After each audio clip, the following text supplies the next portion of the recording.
জন্ম থেকে মৃত্যু পর্যন্ত খুঁজতে গেলে পাওয়া যাবে না। তো যদি নবীর সুন্নাত হয় সমস্ত বিষয় নিয়ে মানুষকে বুঝা, তাহলে আপনি শুধু নিজের ব্যক্তিগত প্রশংসা কেন গাইছেন? আল্লাহ তো আপনার প্রতি নারাজ হবে। হুজুর হইলে কি হবে? আজকে একটা নতুন ইতিহাস বলছি, জীবনে শোনেননি আপনারা, জীবনে শোনেননি, একবার হাত উঠিয়ে বলুন তো আল্লাহু আকবার। কোরআন পাকে আল্লাহ বলেছেন মাসালুহু কা মাসালিল কালব, মাসালুহু কা মাসালিল কালব। আল্লাহ নিজেই বলছেন যে তার আকারটা, তার চরিত্রটা কুকুরের চরিত্রের মতো। আল্লাহ সুবহানাল্লাহ, আল্লাহু আকবার বলে দিই আমরা।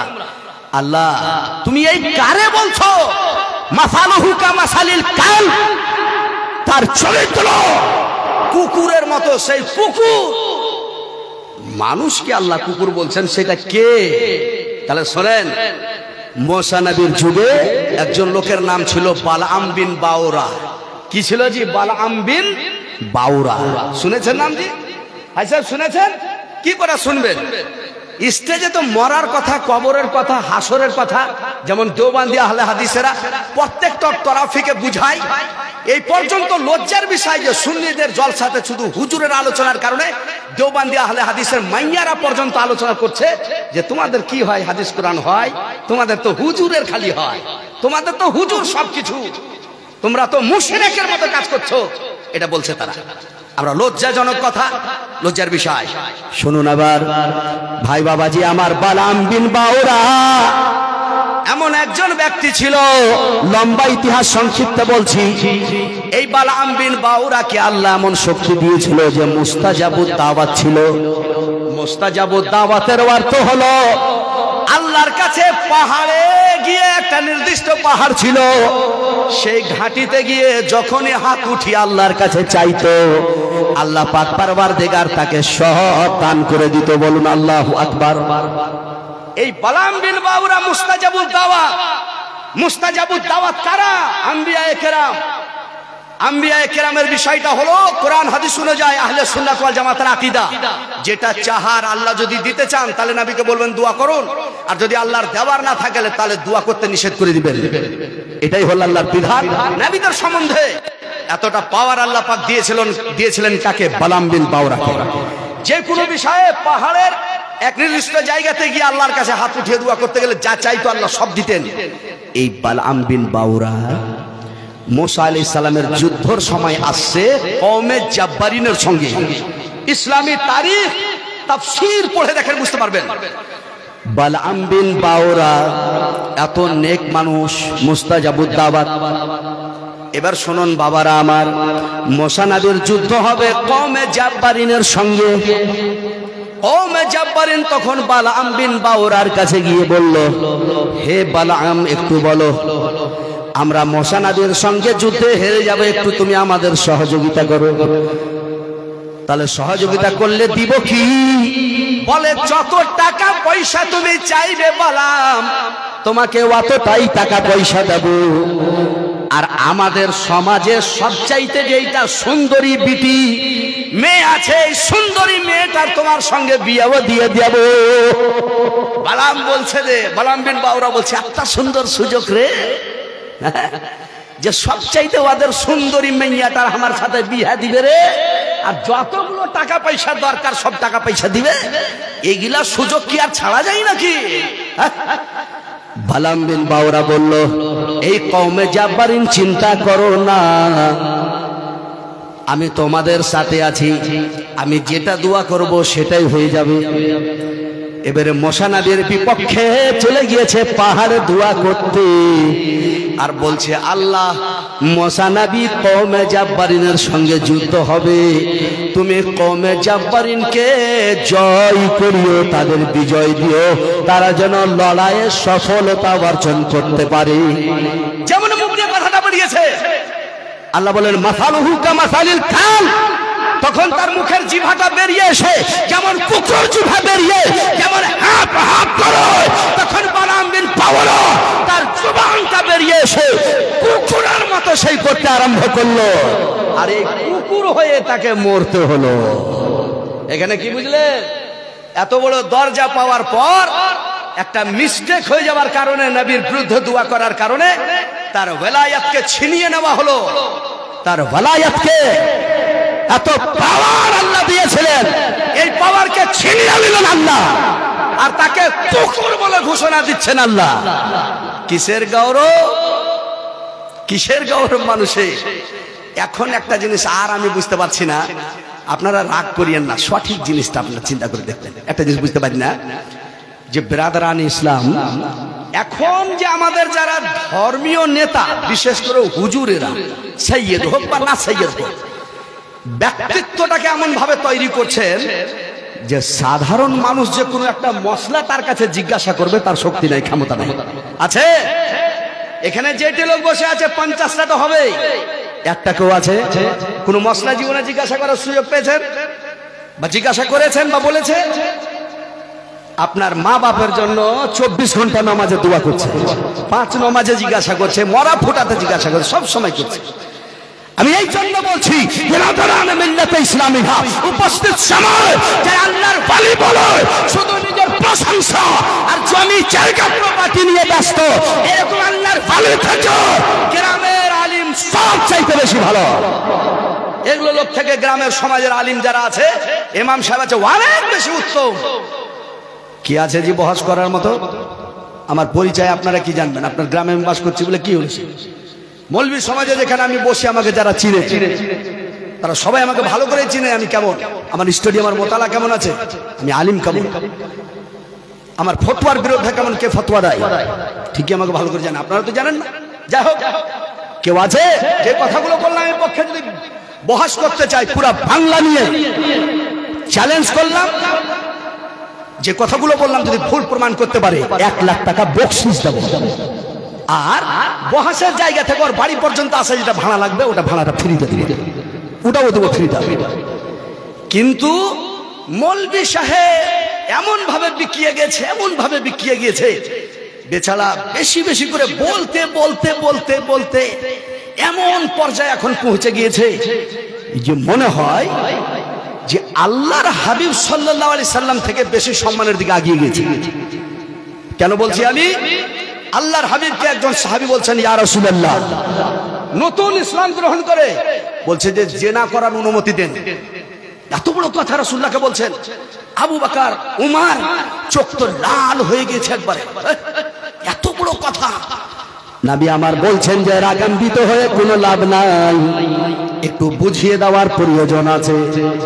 নবী আমার বললেন, তুমি যার বিটির সঙ্গে কুকর্ম করবা বলো সেই তো কার বিটি আছে, বোন আছে, কার বিটি বোন আছে, কার সম্পর্কের বিটি আছে কিনা বলো। বলছে হ্যাঁ হ্যাঁ। বলে তারা যদি জানে তাহলে দুঃখিত হবে কিনা?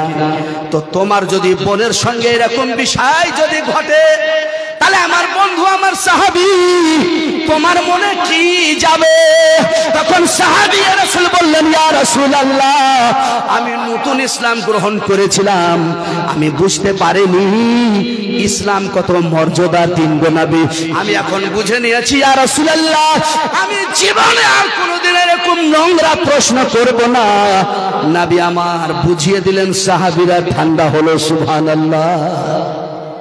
আর এখন সমাজে যদি হুজুরের নিয়ে একটু যদি মানুষের মনের মতো না হয়, তাহলে বদমাশেরা মনে হয় ইয়ারাই মেরে শেষ করে দেবে। জি, ওই বাড়িতে বসে থাকবে, নিজের খাইছো, নিজের বাড়িতে শুচ্ছ, নিজে কামাইছো, আর বছরে একবার আসছে, এত কিসের মহব্বত? জি, কোরআন হাদিসে মহব্বত আছে, মহব্বত করার নির্দেশ কিসের জন্য? ওই আপনার ধর্মীয় নেতা আপনাকে দিন শিখাই জন্য, আপনার ধর্মীয় নেতা বলে আপনি সম্মান দিচ্ছেন। যদি আপনাকে ফতোয়া ফরায়, আপনাকে মসলা মশাই, আপনার যদি ভুলকে সংশোধন না করে, তাহলে কিসের সেই নেতা? এরকম নেতার ভালোবাসা আল্লাহ পছন্দ করে না। তুমি পছন্দ কইরা কি করবা? এবার ভাই বাবাজি আমার, একটু বুঝে দেখেন, কাফিরদের জন্য হলো দুনিয়া সৌন্দর্য, আর মুমিনের জন্য হলো আখিরাত। আল্লাহ তুমি কত সুন্দর জান্নাত সাজাইছো, কত সুন্দর জান্নাত সাজাইছো, আল্লাহ নিজেই বলছেন ওয়ালাকুম ফিহা মা তাশতাহি আনফুসুকুম, বান্দা আমার জান্নাতে যা চাইবা আমি আল্লাহ তোমার জন্য সব তৈরি করেছি। আহারে, একজন জান্নাতের পিছনে আল্লাহ 70 জন খাদিম দেবেন। সুবহানাল্লাহ, 70 জন খাদিম মিলে একজন আমাদের জান্নাতের খেদমত করবেন। আমরা বলি আল্লাহু আকবার। আল্লাহ যে জান্নাতে হুর দেবেন, নবী আমার বলেছেন একটি জান্নাতি হুর, এই মুমিনেরা তোমরা স্ত্রী বলে যাকে ব্যবহার করবে, সেই কত সুন্দর একটি হুর যদি একবার সমুদ্রতে থুক দিয়ে দেয়, সমস্ত সমুদ্রের জল মিষ্টি হয়ে যাবে। জোরে একবার মহব্বতে বলুন। একটা হুর একবার সমুদ্রতে থুকলে সমুদ্র জল মিষ্টি হয়ে যাবে। এত সুন্দর হুর জান্নাতি আমাদের স্ত্রী হবে যারা জান্নাতি। আর জান্নাতি দুনিয়ার সাজা আর দিন শিক্ষা ছাড়া, মূল ধর্মের নেতা ছেড়ে মুখস্থ প্রেমিক। হাই হাই হাই, আহারে বিরাদারানে মিল্লাতে ইসলামিয়া মুআজ্জাজ সামাইনে কেরাম, এবার আপনাদের সম্মুখে আমি একটি বর্ণনা আর নতুন করে তুলে ধরছি। আল্লাহ পাক সূরা নিসা আয়াত নম্বর 58, সূরা নিসা আয়াত নম্বর 58 এর মধ্যে আল্লাহ বলেছেন, আল্লাহ বলেন ইন্নাল্লাহা ইয়ামুরুকুম আন তুআদ্দুল আমানাতি ইলা আহলিহা। কত নম্বরে আছে? সূরা নিসা আয়াত নম্বর 58। এতে আপনি পেয়ে যাবেন, কোরআন শরীফ থাকলে খুঁজবেন আপনারা। আল্লাহ কি বলছেন? ইন্নাল্লাহা ইয়ামুরুকুম আন তুআদ্দুল আমানাতি ইলা আহলিহা। আল্লাহ বলছেন নিশ্চয় আল্লাহ তোমাদেরকে আদেশ দিচ্ছেন যে তোমরা তোমাদের দায়িত্ব আমানতগুলো যার মধ্যে যোগ্যতা আছে সেই ব্যক্তিকে ট্রান্সফার করো, সেই ব্যক্তিকে ট্রান্সফার করো। এটার অর্থ সংক্ষিপ্ত রূপে এটা, আমি একজন তালাকের জমি জায়গার ফারাইজের উপরে কলম চালার শক্তি রাখি, মানুষ আমাকে মুফতি বলে। আমি যদি মরে যাই, আমার কাজটা আমার বেটা যদি আলিম না হয় পারবে কারি সাহেব? আমার বেটার কাছে মানুষ যাবে তালাকের ফতোয়া নিতে? কদিন আগে বাংলা থেকে দুজন মুফতি তালাকের ফতোয়া দিয়েছিলেন, তালাক হয়ে গেছে। ওখান থেকে আসলো, জটিল ভাবে শোনার পর লিখলাম, সিলসই করলাম, দেখেন আপনাদের মুফতিকে যাবো আমি, তালাক হয়নি। আমার বেটা যদি আলিম না হয় পারবে? আপনার এখানে তাল্লাতে আমি ফতোয়া লিখলাম আমি যে তালাক হয়নি, অন্যজন লিখলেন যে তালাক হয়েছে। 5-7 জন মুফতি সাহেব বসলাম, সিলসই যেখানে ছিল সবাই গ্রহণ করেছে। আমি যদি মরে যাই আমার বেটা পারবে না? তাহলে আল্লাহ বলেন ইন্নাল্লাহা ইয়ামুরুকুম আন তুআদ্দুল আমানাতি ইলা আহলিহা। আল্লাহ বলছেন তোমরা আমানতগুলো যে যার মধ্যে যোগ্যতা আছে, যে আমানত নেওয়ার শক্তি রাখে, তার আহালকে তোমরা দাও, যার যোগ্যতা নাই তাকে তোমরা দিও না। এটা আল্লাহর বিধান গো, সুবহানাল্লাহ। এবারে আপনি দেখেন একটি হাদিস, মুআজ্জামুল কবির হাদিস নম্বর 11216, তাফসিরে সিরাতুল জিনান দ্বিতীয় খণ্ড 227 নম্বর পৃষ্ঠা, হযরতে আব্দুল্লাহ ইবনে আব্বাস থেকে বর্ণিত। রাসূলে কায়নাত বললেন, একজন লোককে আল্লাহ হাকিম বানিয়েছেন, নেতা বানিয়েছেন, ধর্মের নেতা। এই লোকটা জানছে, এমন ব্যক্তিকে লোকটা নেতৃত্ব দিচ্ছে যে আমার পরে তুমি নেতা হবা, আর জানছে যে এই লোকটা থেকে সমাজে অন্য লোক বেশি নেতৃত্ব দেওয়ার মতো যোগ্যতা রাখে। আল্লাহর নবী বলছেন এই হাদিসে যে তুমি জানছো যে তোর চাইতে বেশি শিক্ষিত পরহেজগার আছে, তারপরেও তুমি টাকা পয়সার লালচে বা যে কোনো লালচে হোক এই তোমার নেতৃত্বটা তুমি দিচ্ছ অন্যজনকে। তো নবী বলছেন তুমি জুলুম করলা কার উপরে? আল্লাহর উপরে।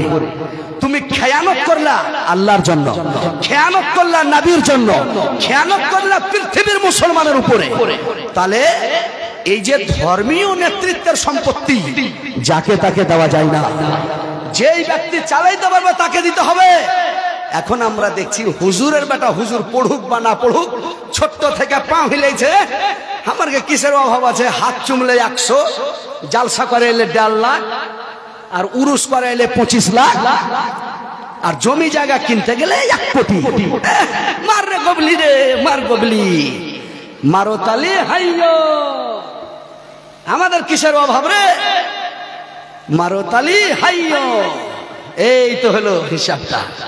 না শুনুন এবার নবী কি বললেন?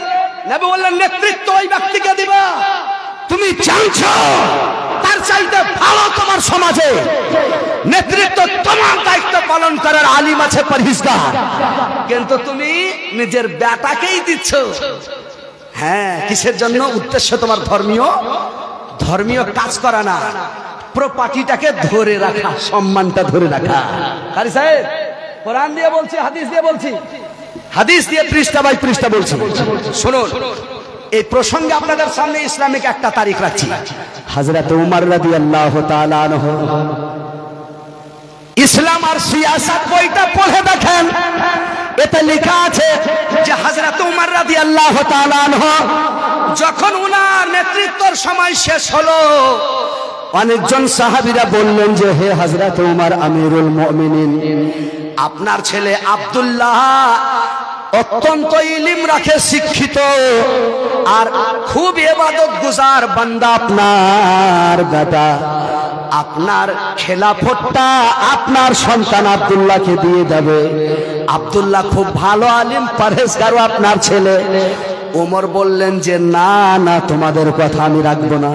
আল্লাহ, আব্দুল্লাহ ইবনে উমর, যে আব্দুল্লাহ ইবনে উমর রাদিয়াল্লাহু তাআলা আনহু বনের এক রাস্তা দিয়ে চলে যাচ্ছেন, আর জঙ্গলের রাস্তাতে বাঘ বসে আছে, আর বাঘের বসার কারণে 2 সাইডকার রাস্তা বন্ধ, মানুষ যেতে পারে না, আসতে পারে না। সুয়ারি থেকে আব্দুল্লাহ নেমে একটা লাঠি নিয়ে বাঘকে মেরে বলল, এই বাঘ যা এখান থেকে, তোর কারণে মানুষের যাতায়াত অসুবিধা। লোকে বলল, আব্দুল্লাহ আমরা বাঘের ভয় পাই, আর তুমি লাঠি নিয়ে মাইরা কান ধরে তুমি পাঠিয়ে দিলা, এটা কি ব্যাপার? কয় যে শোনো, যার মধ্যে আল্লাহর ভয় থাকবে সেই বাঘ থেকে ভয় করবে না। আর আমাদের এখন ধর্মীয় নেতারা সিসি ক্যামেরা প্রত্যেক জায়গাতে লাগাইছে, যে বিরোধেরা ঈশা কেউ ফাটার ফুটুর করছে নাকি রে, যেন দূর থেকে বুঝতে পারা যায়। তো তুমি কত পরহেজগার আল্লাহর ওয়ালি, তুমি কত আল্লাহর ভয় রাখো। নবী আমার, নবী তো জাহাঁ সাল্লাল্লাহু আলাইহি ওয়াসাল্লাম আর সাহাবায়ে কেরামেরা দুনিয়া থেকে ভয় করতেন না, আল্লাহর ভয় রেখে। আর তুমি সিসিটিভি প্রত্যেক জায়গায় লাগাচ্ছ নিজের জানের হেফাজতের জন্য। একটু চিন্তা করে দেখো কতটা পরহেজগার তোমার মধ্যে আছে। এবার শেষ কথাটা শুনুন, সাহাবীরা পরামর্শ দিচ্ছেন, উমর আপনার ছেলেকেই তো আপনি নেতৃত্বের দায়িত্ব দিতে পারেন। উমর তখন বলছেন যে না, দিব না। কেন? এই জন্য দিব না যে আমার ছেলে একবার তার স্ত্রীকে তালাক দেওয়াতে মিস্টেক করেছে, ভুল করেছে। সেটা হলো কি, যে সেই তার স্ত্রীকে রাগান্বিত অবস্থায়, মেন্সের অবস্থায় তালাক দিয়ে দিয়েছিল। মেন্সের অবস্থায় তালাক দেওয়া হারাম, তালাক দিলে তালাক হয়ে যাবে, তালাক দেওয়া নিষেধ। হেদায়া কিতাবুত তালাকের মধ্যে পড়ার পর মনে হয় 5-7 বছর থেকে আমি পড়াচ্ছি, 5-7 বছর থেকে বইটা পড়াচ্ছি। আরে এদিকে শুনেন, একবার হাত উঠিয়ে বলেন ইয়া রাসূলুল্লাহ। नाराए तकबीर, नाराए तकबीर, नाराए रिसालत, नाराए रिसालत, उलमाए आहले सुन्नत, उलमाए आहले सुन्नत, नाराए तकबीर, नाराए रिसालत। দেখেন, আমরা চিনি ভালো আলিম, মেহনতি লোক, আর মেহনত ছাড়া ইলম হাসিল হয় না। খানকাহে বৈশা মুরগা খায়া আর খাসি খায়া আর সব রকমের পয়সা গছিয়া পরহেজগার হওয়া যায় না। আলে আলিমকে চিনে। উনি উপস্থিত হয়ে গেছেন, সময় আর আগে বাঁচি না আমি, তবে বলছিলাম কি যে ইসলাম আর সিয়াসত, ইসলামী তারিখ। উমরকে সাহাবীরা বলছেন আপনার নেতৃত্ব, হুকুমত, সালতানাতের দায়িত্ব ছেলেকে দিয়ে দিতে পারেন। উনি বলছেন তালাক বিষয়ে আমার সন্তান একবার মিস্টেক করেছে, ওকে আমি দেব না।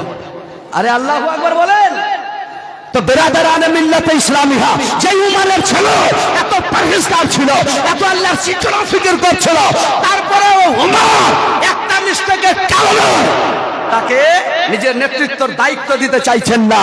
আর এখন পীর সাহেবের ছেলে লেখাপড়া জানে না, নসরা মশাই জানে না, নিয়ম নীতি জানে না, জীবনে মাদ্রাসার মুখ ভালো করে দেখলো না, সেই হলো তার নেতৃত্বের দায়িত্বের একজন খালিফা।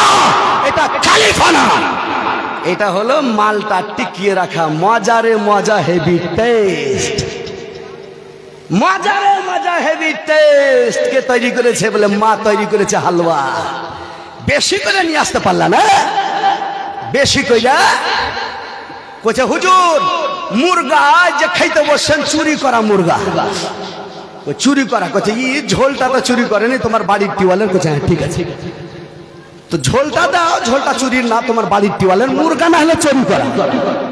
তারপরে দিতে দিতে যখন ওই ঝোল পড়ে যাচ্ছে এই মাংস, যাও এটা সদকা হিসাবে দিলা। আর কি বিধান জানে, কি জান লেখাপড়া জানে, কি লেখাপড়া করছে, কোথায় পড়লা, কোথায় ডিগ্রি অর্জন করেছে?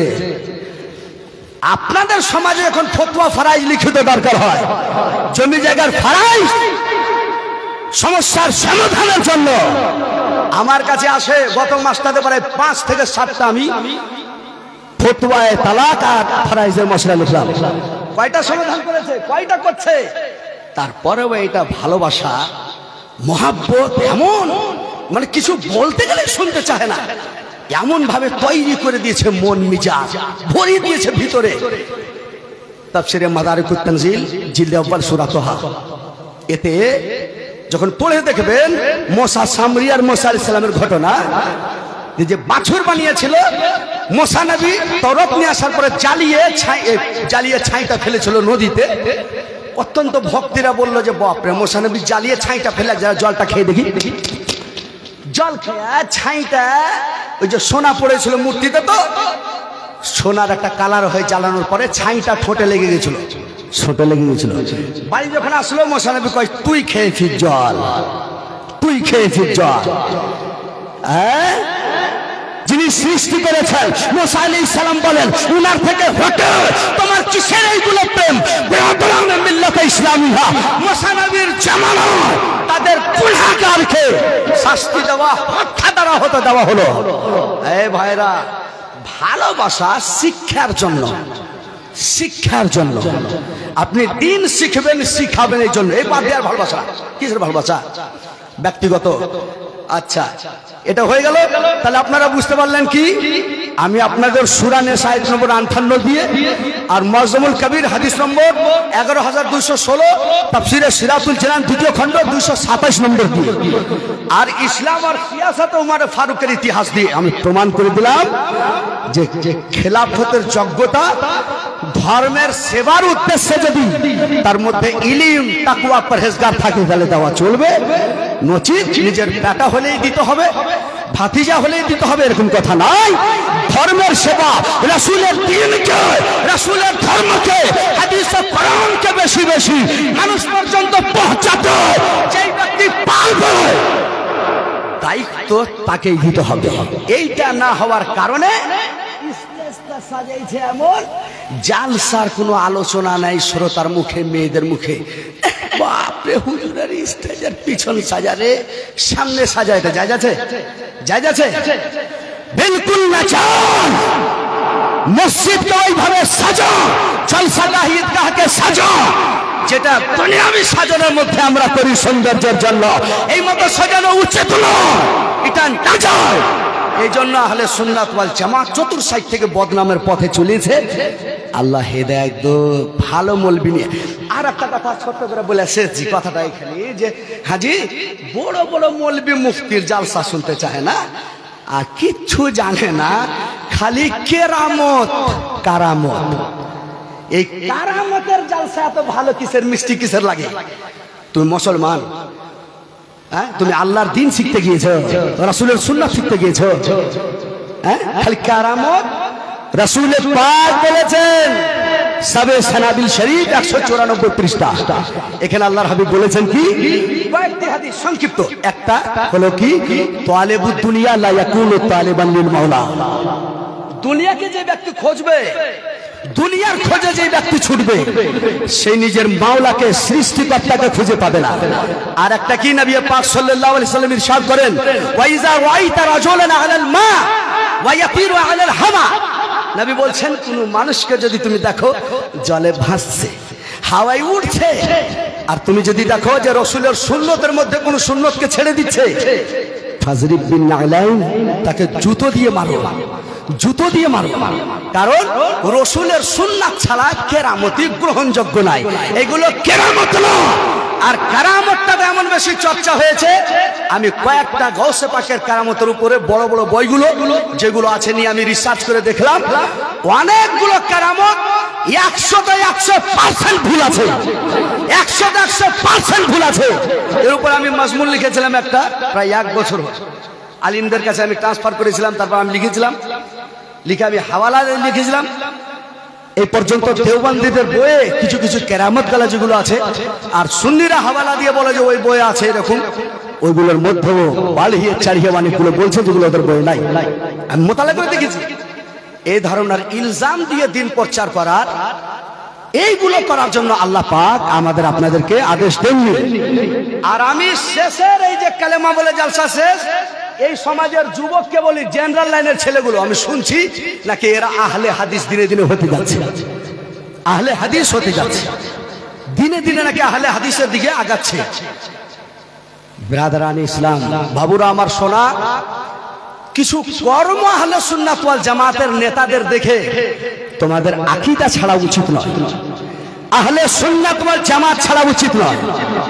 বাবুরা আমার, আহলে সুন্নাত ওয়াল জামাত বাদ দিয়ে যত পন্থী আছে তাদের মধ্যে তাদের আকীদা ঠিক নয়।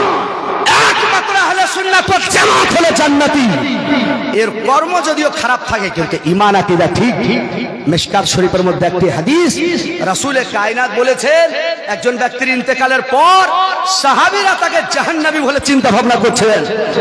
তখন রাসূলুল্লাহ বললেন, ইন্নী, আমি সাক্ষ্য দিচ্ছি, ইন্নী আশহাদু, আমি সাক্ষ্য দিচ্ছি, ইন্নাকা মিন আহলিল জান্নাহ, তুমি জান্নাতি, তুমি জান্নাতি। ব্রাদার, আকীদা সবচাইতে বড় জিনিস। এইজন্য আকীদা আহলে সুন্নাত ওয়াল জামাতের সঠিক। আরে ভাই, আব্দুর রাজ্জাক বিন ইউসুফ নাকি বাংলাদেশের একটা বক্তা, কত বড় বড় কথা বলেছে। বাবু, যারা আহলে হাদিসকে ফলো করো, সংক্ষিপ্ত দেখো তুমি কথাটা, কত বড় কথা বলেছে। রাসূলুল্লাহ এই জন্য মিসওয়াক করতেন, দাঁতন করতেন, নাকি রাসূলুল্লাহর মুখে দুর্গন্ধ ছিল? আর আমি 50টা বই দিয়ে প্রমাণ করতে পারবো যে রাসূলুল্লাহর মুখ তো দূরের কথা, রাসূলুল্লাহর পেচ্ছাব পায়খানা পর্যন্ত মুশকে আম্বারের মতো খুশবু ছিল। বলুন সুবহানাল্লাহ। আরে রাসূলের মুখে দুর্গন্ধের কথা বলছো। 5-10 মিনিট বলে গেল তো কই নারাজগি তো নিয়ে ফেল। ঠিক ঠিক ঠিক, মাশাআল্লাহ। চলে আসেন সংক্ষিপ্ত। তো বাবু আমার, তো রাসূলুল্লাহর পেচ্ছাব পায়খানা পর্যন্ত খুশবুর চাইতে খুশবু আমি 50টা বই দিয়ে আহলে হাদিসেরকে আমি উত্তর দিতে পারবো। আমার মতো একটা ছোট মোটো আলিম 50টা বই দিয়ে বুঝাইতে পারবে আহলে হাদিসকে। আর তোমার মতো মৌলবি তুমি বলো রাসূলুল্লাহ দাতনটা বেশি বেশি এই জন্য করতেন যে রাসূলের মুখে দুর্গন্ধ ছিল। বোকার বেটা বোকা, ব্যাখ্যাটা কোন দিকে দেওয়া উচিত? ব্যক্তিগত মত ঢুকাইয়া বসে আছে। আর একটা জিনিস, আব্দুর রাজ্জাক বিন ইউসুফ খুব জোর লাগিয়েছে, কোরআন ধরার জন্য উযু করলে, কোরআন ধরাতে, কোরআন ছোঁয়াতে, টাচ করাতে উযু লাগবে না। শুনেছেন জি? আমির হামজাও এই কথা বলেছে। এবার সংক্ষিপ্ত আকারে শুনেন ব্রাদারান ইসলাম মুআজ্জাজ হযরত, সূরা আলে ইমরান, একবার দরুদ পাক পড়েন, আল্লাহুম্মা সাল্লি আলা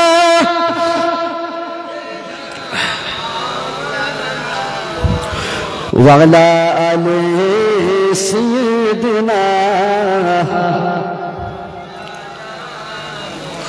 সাল্লাল্লাহু আলাইহি সাল্লাম। এই যে সূরা ওয়াকিয়ার আয়াত নম্বর 79, কি জি? সূরার নাম হলো সূরা ওয়াকিয়া, আয়াত নম্বর 79। খেয়াল রাখেন খুব ভালো করে। আল্লাহ বলেছেন, লা ইয়ামাসসুহু ইল্লাল মুতাহহারুন।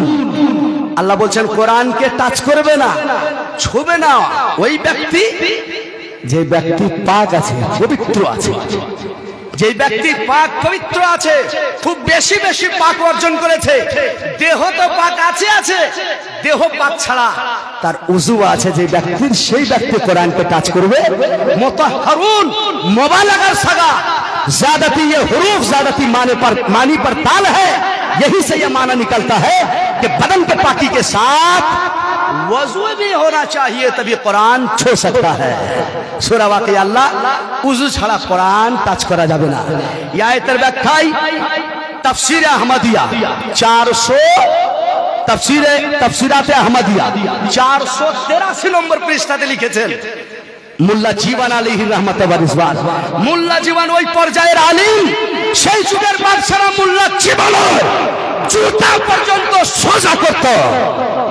সেই মোল্লা জীবন আলাইহির রাহমাত ওয়া রিজওয়ান তিনি তাফসীরাত আহমদিয়া 483 নম্বরে লিখছেন আল আকসারু আন্নাহুন নাহিয়ু আন্নাহুন নাফিয়ু বিমানা নাহিয়।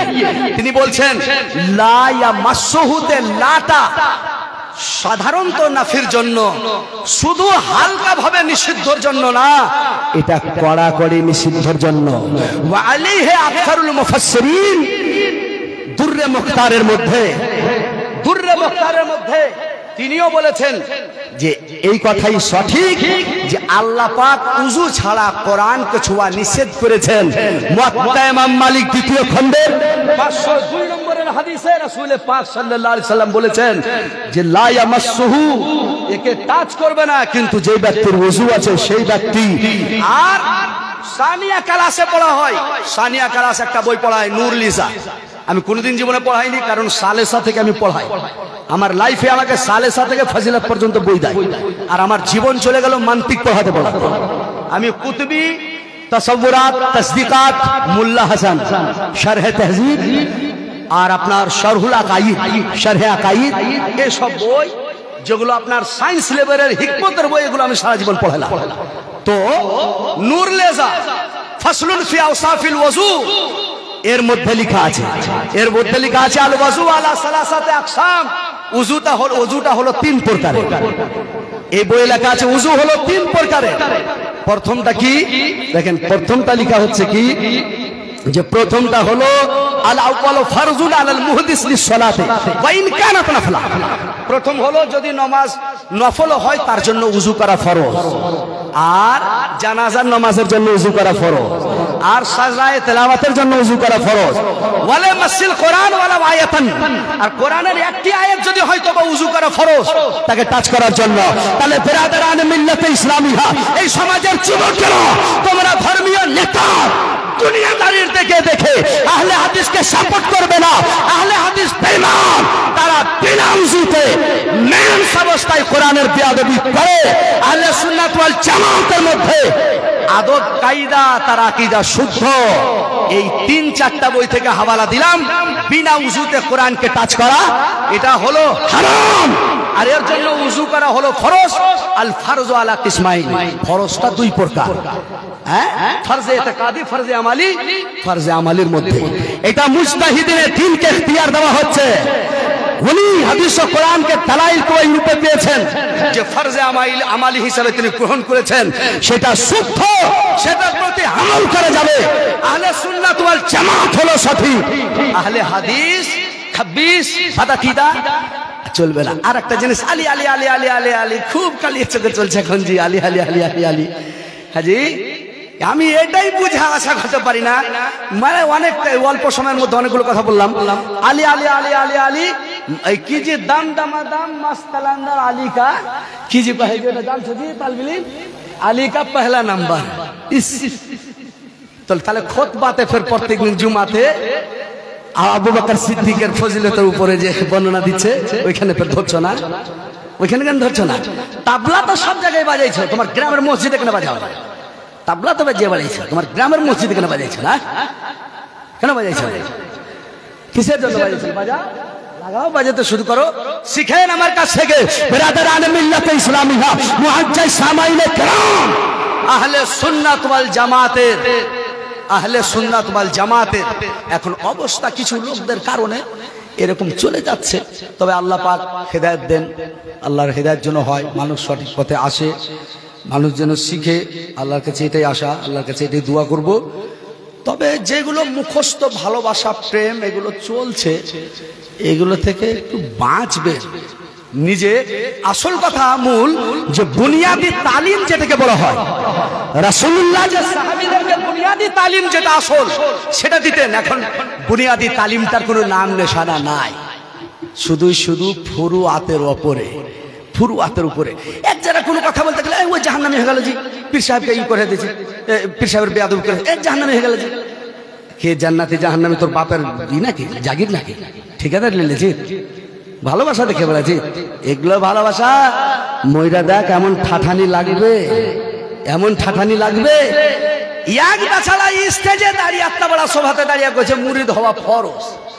হাজি মুরিদ নিয়ে গবেষণা করে, আর না হইতে গেলে আমি 50টা বই কমসে কম পড়েছি। আরে আমার কাছে মোবাইলে ডাউনলোড আছে, আমার কাছে 45টা ওসুলের বই আছে, 45টা ওসুলের বই আছে। মানে ফরজ প্রমাণের জন্য কি ধারণার দলিল লাগবে এটার উপর একটা মাজমুন লেখার প্রয়োজন মনে করেছিলাম, লিখেছিলাম। তাতে আমি প্রায় 50টা ওসুলের বই থেকে আমি হাওয়ালা দিয়েছিলাম, 50টা। ব্রাদারান ইসলাম মুআজ্জাজ হযরত বুঝেন, ভালো আলিমদের বক্তব্য শুনবেন, ভালো আলিমদের শ্রদ্ধা করবেন। আর এটা দ্বীনি সম্পর্ক, দিন ধর্ম শিক্ষার জন্য আলিম আর ওলামায়ে কেরাম বুজুর্গানের দিনের সঙ্গে আমাদের সম্পর্ক, রিশতা আমাদের। মুরিদ হওয়া ফরজ, আর মুরিদ হওয়া ফরজের পরে খাড়িয়া মুচ্ছে রাস্তাতে এই বেটা, তো এইটাকে তোকে শিখাইবে। আর মুরিদ হয়ে আলিম কিছু বললো আর আলিমকে কাটার জন্য মারার জন্য চলে গেল, এটাকে শিখাইছে। একটা আলিম ভালো আলিম বক্তব্য দিতে লাগলো, আসল কথা বলার কারণে স্টেজ থেকে নামিয়ে দিলে 2-4-5 মিনিটের মধ্যে, এটাকে শিখাইছে। ইসলাম কেন হুকুম হয়েছে? ইসলামে হজ করতে যায় দূর থেকে ইসলাম করে কেন? কারণটা কি, কিসের কারণ? তো এইগুলো শিক্ষা আলোচনা হয় না। আল্লাহ পাক তৌফিক দেন। ব্রাদারান ইসলাম বুজুর্গানে দিনদের মহব্বত আমাদের হবে দিন শিখার উদ্দেশ্যে। আপনারা অন্তরে হাত দিয়ে দেখেন যে আপনারা ইমাম সাহেব আলিমদের কাছ থেকে যতগুলো পাচ্ছেন, আপনার বাবা মায়ের জন্য যতগুলো দুআয়ে খায়রাত, যতগুলো আল্লাহর কাছে প্রার্থনা আপনার ইমাম করছে, আপনাদের আলিমরা করছেন, উনি কতবার করছেন। এখন তো দেশে আমি তো দেখছি যে দেশে এগুলো টাকা, এই যে বেশি বড় বড় জলসা করে যেগুলো লাভ হয় না, এগুলো খানকার উনার প্রপার্টিস না কইরা ওগুলো টাকাকে হিকমতে কোনো কাজে যদি লাগান, তো দেশে এখন বিরোধীরা, গায়র মুসলিমেরা, কাফেরেরা মুসলমানদের পিছনে এমন লেগে পড়েছে যে মনে হচ্ছে ভবিষ্যৎটা অন্ধকারের দিকে না চলে যায়। এই জন্য পয়সাগুলো ভালো জায়গায় আলিমদের পরামর্শে লাগানোর চেষ্টা করবেন। উপস্থিত সময় এটা কথা আপনাদের লেগে থাকতে পারে, আপনার গ্রামের ইমাম উপস্থিত সময়ের মেলায় গেলে পীর সাহেব চটকে বেশি ভালো, একে খেলাফত দিয়ে আর মুরিদ হবে, বেশি নেকি পেবেন। ব্রাদারান ইসলাম মুআজ্জাজ হযরত, এগুলো বক্তব্যই তো করলাম, যেটুকু বললাম তার প্রতি আপনারা একটু চলার, আল্লাহ যেন চলার তৌফিক দেন। সৎ পথে চলে সিরাতে মুস্তাকিমের প্রতি আমরা চলি, ভালো আলিমদের শ্রদ্ধা করি, আর হুজুরদের ভালোবাসা শুধু দিন শিক্ষার উদ্দেশ্যে যেন হয়। আসসালামু